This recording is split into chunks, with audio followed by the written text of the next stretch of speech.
Good morning to one and all. In today's class, I will be explaining the second poem on children written by Khalil Gibran. So, Khalil Gibran is a Lebanese-American writer and poet. His poems expresses his strong religious and mystical nature. So, the most important work of Gibran is The Prophet. So, The Prophet is a collection of 26 poetic essays. So the poem which is prescribed for your study on children is selected from the Prophet. So what do you mean by prophet? So the meaning of prophet is one who speaks about divine things or one who speaks about spirituality. So in this poem on children, a prophet is telling us about how we need to bring up our children. So the name of the prophet is Al-Mustafa. So Al-Mustafa is a prophet in the poem on children who tells us or who is guiding us as to how we need to bring up our children. So now we'll concentrate on the theme of the poem. So what do you mean by theme? So theme means topic. So in this poem, what is the topic discussed by the poem? Here in the poet on the one hand is talking about the role of parents in upbringing their children, and on the other hand is criticizing the attitudes of parents. So when I tell criticizing, for example, a parent, he wanted to become a doctor, but he couldn't achieve his dream. So what does a parent do? What does he expect? He expects at least his child to become a doctor. Here, the parent is not bothered or worried to learn whether his child is interested to become a doctor. The parent wants just to fulfill his dreams through his son. Such attitude is criticized by the prophet in this poem. So you need to keep one point in your mind.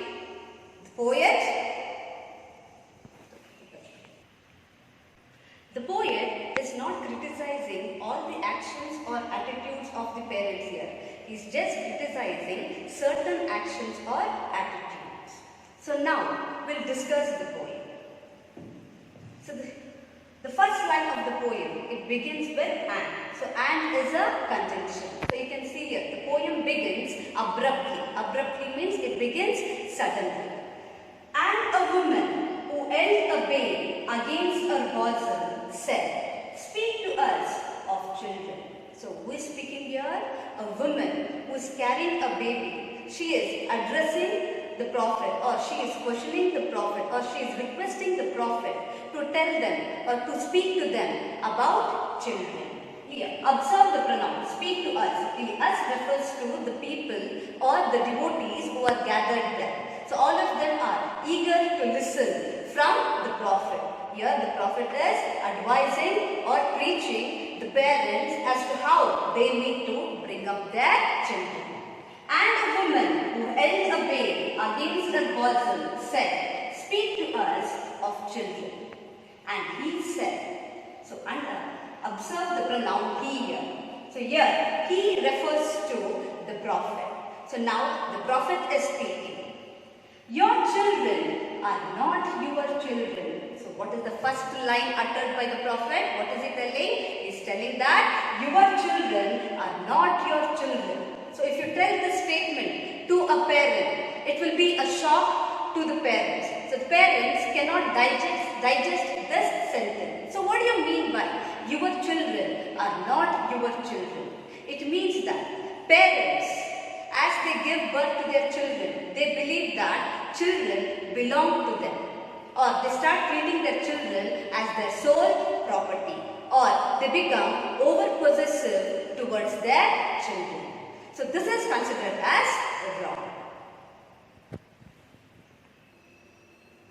Even though parents give birth to their children, children do not belong to their parents, because we all are created by God. We are the gifts of God.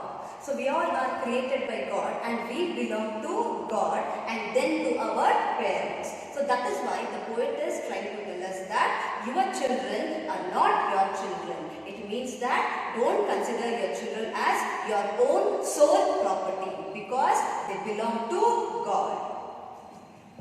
They are the sons and daughters of life's longing for itself. So they are the sons and daughters.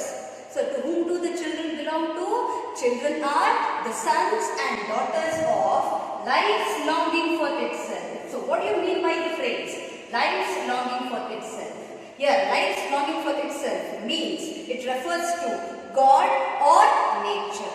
So what does life mean here? So what is the purpose of life? So life wants to continue. Life wants this life cycle to continue. It doesn't want to stop. So life wants to live. Life wants to perpetuate. Perpetuate means which lasts forever. So life's longing. So longing means desire. So what does life desire? Or what does life expect? So life's longing for itself. So life is expecting from itself that this life cycle should continue. It shouldn't stop. So to whom do the children belong? The children belong to the life's longing for itself, or children belong to God. They come through you but not from you. Here, this line is also very important. So in this line, the poet is using two pronouns here.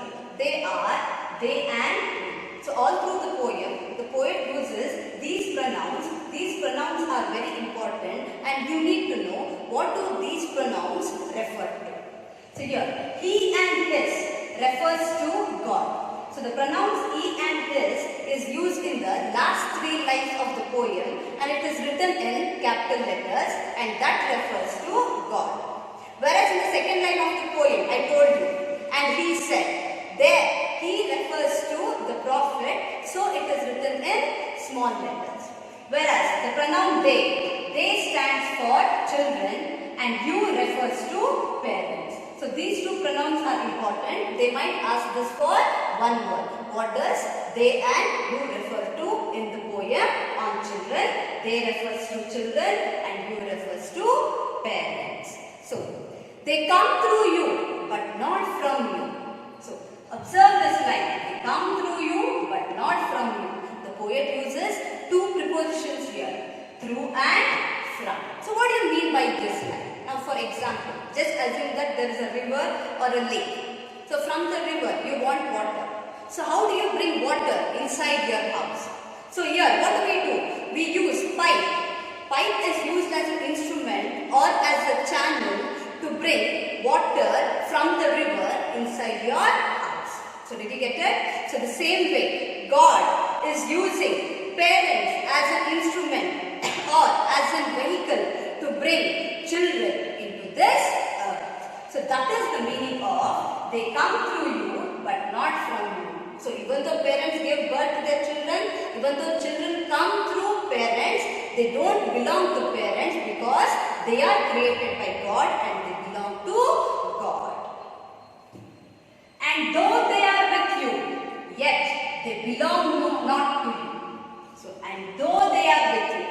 So, they here refers to children. So, children, they stay with parents. Even though they stay with their parents, they do not belong to their parents. Why? Because each one of us, we are created by God. We are here with a purpose. God has sent us here with a purpose and we need to fulfill that purpose. So that is why the prophet is trying to tell us that even though we stay with our parents, we don't belong to our parents because we belong to God or we belong to nature or we belong to this universe. You may give them your love but not your thoughts. Here the prophet is trying to tell us that what can parents do to their children? So what can parents give to their children? They can give love, affection and care. So these three things should be provided by a parent to their children. But not your thoughts. So what do you mean by but not your thoughts? Your parents, they start imposing their ideas and their thoughts on their children. This attitude is criticized by the poet. As I told you in the introduction part, a parent who wanted to become a doctor, he couldn't become a doctor. So he expects or he wants this child to become a doctor. Here what is the parent doing? Is imposing his ideas on his child. This is criticized here. So what is the poet trying to tell us here? Parents can give love, protection, they can care, they can show affection to their children. But don't impose your ideas or don't impose your thoughts on your children. For they have their own thoughts. Because children, each child is unique. They have their own individuality. So instead of imposing your ideas and thoughts on your children, you need to create a healthy atmosphere which encourages the growth of a child physically, mentally, spiritually and intellectually. This is what a parent has to do. He should not impose his ideas, but he needs to create a healthy atmosphere which helps to blossom his talent. That is what the poet is trying to tell us here. I think you have got it. You will give them your love, but not your thoughts, for they have their own thoughts. So parents can just give their love and affection, but don't trust your ideas on your children, because children will have their own ideas, their own dreams and their own thoughts. They need to run behind their dreams, or they need to fulfill their dreams. You may house their bodies, but not their souls. So here, you may house their bodies. House means parents can protect the bodies of their children, or they can give shelter to the bodies of their children. So parents will take care of the welfare of their children. Parents will protect the children from all kinds of harm, but not their souls. But parents shouldn't tamper or alter the souls of their children. So parents' mindset will be different and children's mindset will be different. So parents cannot make their children to think like them. So they can protect the bodies of their children, but they cannot alter the souls of their children. For their souls dwell in the house of tomorrow, which you cannot visit, not even in your dreams. For their souls. Whose souls are we talking here? There refers to children. So children's souls dwell in the house of tomorrow. Dwell means stays. So where do the souls of children live? The souls of children live in the house of tomorrow. Yeah, house of tomorrow is important. The last week for one word. House of tomorrow refers to future. So the children, they belong to future. So today's children are the adults of tomorrow. So they belong to future, which you cannot visit, not even in your dreams. So who cannot visit the future of their children? Parents cannot visit, because parents, they are in the past or they are in the present, whereas children from present they are going to the future.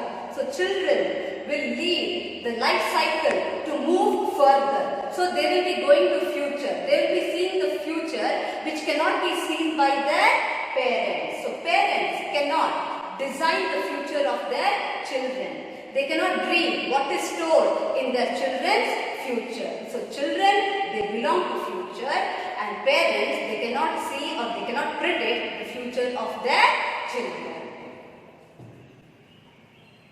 You may strive to be like them, but seek not to make them like you. Now, observe the first part. You may strive to be like them. Strive means triumph. So parents, you refer to parents. Parents can try to be like their children, but seek not to make them like you. But don't try to make your children like you. So what is the poet trying to tell us here? That parents should not force their children to think or to behave the way they do, because children are unique and they will have their own individuality, and parents should not force their children to behave like them. For life goes not backward, nor tarries with yesterday. So what do you mean by life? So what is life? Life means moving forward. So children, they belong to future. They are moving, so for life goes not backward. So when parents, when they impose their ideas and thoughts on their children, when they trust their ideas on children, what will happen? They are dragging their children backward. So children, as they belong to future, future. They need to go forward. When you start imposing your ideas and thoughts, you will be pulling them backward. So because life doesn't go backward, but it has to go forward. For life goes not backward, not tarries with yesterday. So life doesn't always deals with past. It doesn't deals with yesterday. Tarries and delay. So when a parent is imposing his ideas on his children, then what happens? The parent is delaying the growth or the progress of their children. As children, they belong to future. They cannot sit and brood about the past. They cannot sit and think about yesterday. They need to think about their future.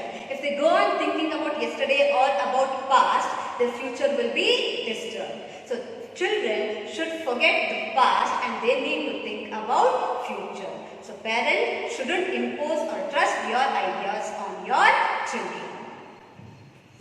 You are the bows from which your children as living arrows are sent forth. So in this line from here, in this line the poet uses a metaphor. So what do you mean by a metaphor? So in a metaphor, you describe a person or an object or an action in such a way that literally it cannot be true. So metaphor is a direct comparison, but you don't use like or as. While using simile, we use like or as, whereas in metaphor we don't use like or as. Here in this line, you are bow. The poet has used the line, you are bow. So he is telling that he is not comparing parents to bow, but he is telling that parents are bow.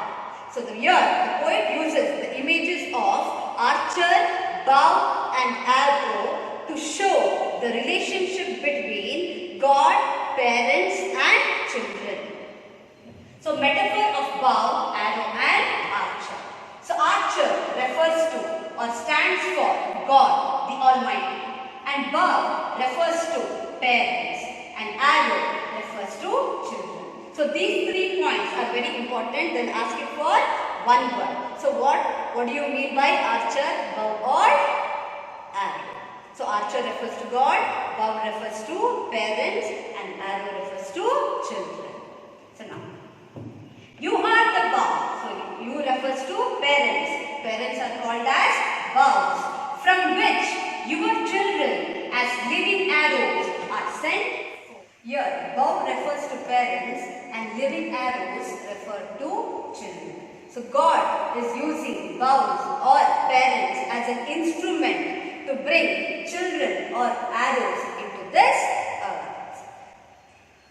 The archer sees the mark upon the path of the infinite, and he bends you with his mind that his arrows may go swift and far. Here, the role of bow and arrow, both are very important. The bow or the parent is very important. So without the bow, can an arrow fly? The arrow cannot fly. So arrow to fly, it needs the help of bow. So the children to grow, so they need the support of parents. So parents play a very important role. So parents are important in the life of children. They will guide them, or parents will show them what is right and what is wrong. The good values will be taught to children by their parents. So here, the archer sees the mark upon the path of the infinite. So infinite means endless. So the archer refers to God. So what do you mean by archer? Archer is the one who is holding the bow and arrow. So God on the one hand is holding bow or the parent, and in the other hand is holding arrows or children. So with the help of the bow, the archer is sending the arrows or the children into this.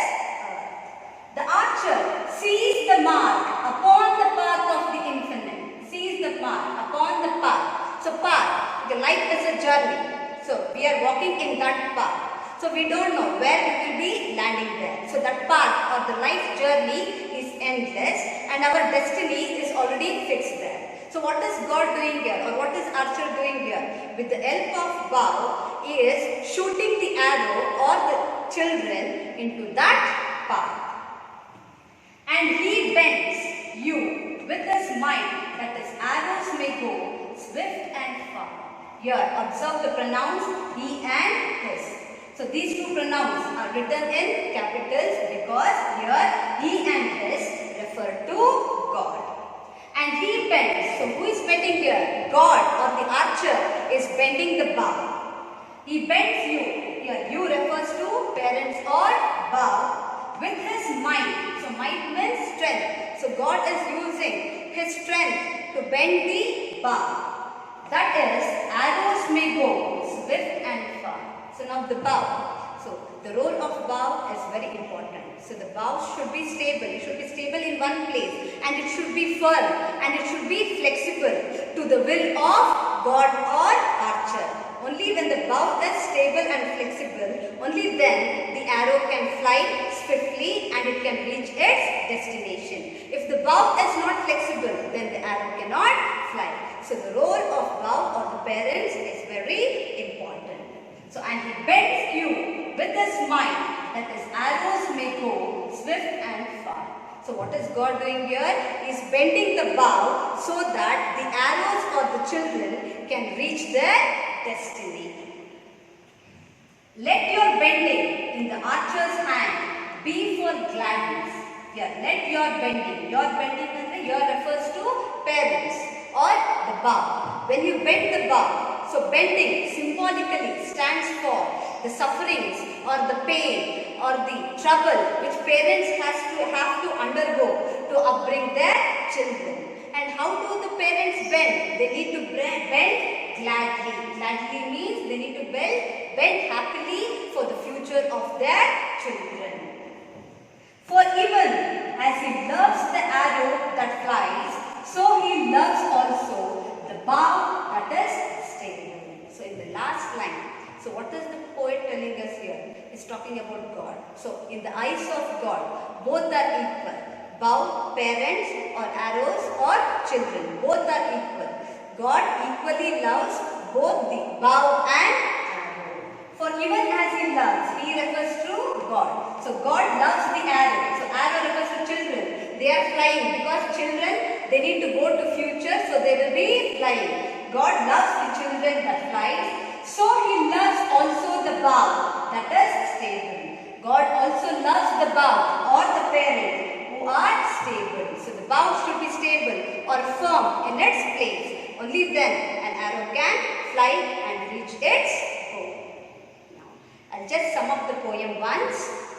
As I told you earlier, the poet is talking about the role of parents as well as he is criticizing certain actions of the parents. So here a woman is speaking, a woman is asking the prophet to tell them about children. And what is the first line uttered by the poet? Your children are not your children. So what do you mean by that? Parents should not be possessive towards their children and shouldn't treat their children as their sole property. Because the children, they are the sons and daughters of life's longing for itself. So life's longing for itself means children, they belong to God. So next, they come through you but not from you. It means that God is using parents as an instrument to bring children into this earth. Even though children, they stay with their parents, they do not belong to their parents because they belong to God. So parents, they can give love, care and protection to their children, but they should not impose their ideas and thoughts on their children because children will be having their own ideas, thoughts, their own aspirations, and children, they need to fulfill their own dreams. And children, here, house of tomorrow refers to future. So children, they belong to future. So parents cannot see or cannot go to the future of their children. So here the poet uses the metaphor of bow, arrow. So bow refers to parents, arrow refers to children, and archer refers to God. Here God or archer is using bow or the parents as an instrument to bring children or the arrows into this earth. Here the role of bow or parents is very important. Only when the bow is stable, only when it is firm, only then the arrow can fly and reach its destination. In the end, the poet is telling us that God loves both the arrow and